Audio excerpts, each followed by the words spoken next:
This is the Medicine Hat and District Chamber of Commerce with your daily COVID-19 update for March 31st. We anticipated a busy news day today, but the announcements we were hoping for were not yet released.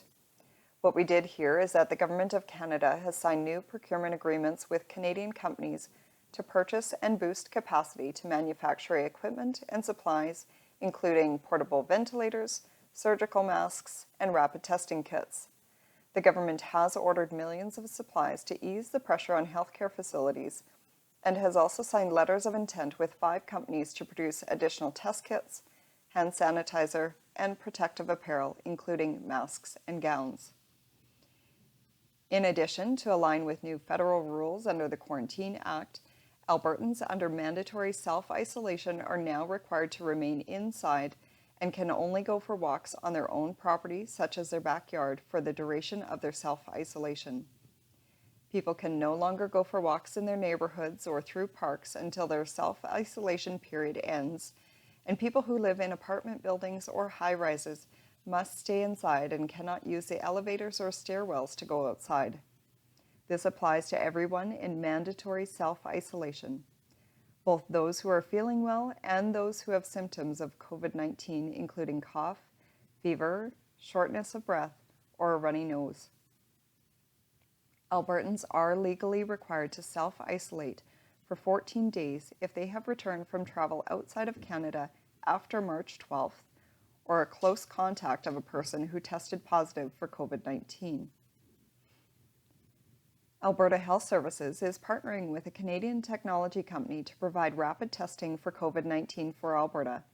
Spartan Bioscience is developing a COVID-19 test kit that would allow AHS lab workers to test for suspected COVID-19 in rural communities rather than needing to send test samples to the 2 centralized labs in Edmonton and Calgary. The Government of Alberta is also proposing 3 key pieces of legislation to protect Albertans while continuing to fight against COVID-19. Proposed provincial legislation includes Bill 10, the Public Health Amendment Act. If passed, this bill will provide law enforcement agencies full authority to enforce public health orders during a pandemic.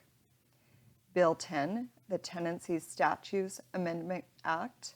If passed, this bill will ensure no one will be retroactively charged for residential rent increases or late fees while the state of public health emergency is in effect.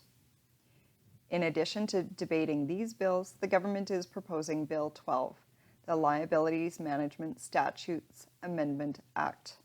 If passed, this bill will enable the government to clarify and enable expanded, delegated authority for the Orphan Well Association to maintain and manage orphan sites.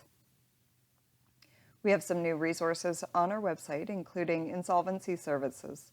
MNP has insolvency services where individuals can make inquiries, review their legal options, and complete a request for a no-fee, no-obligation phone consultation.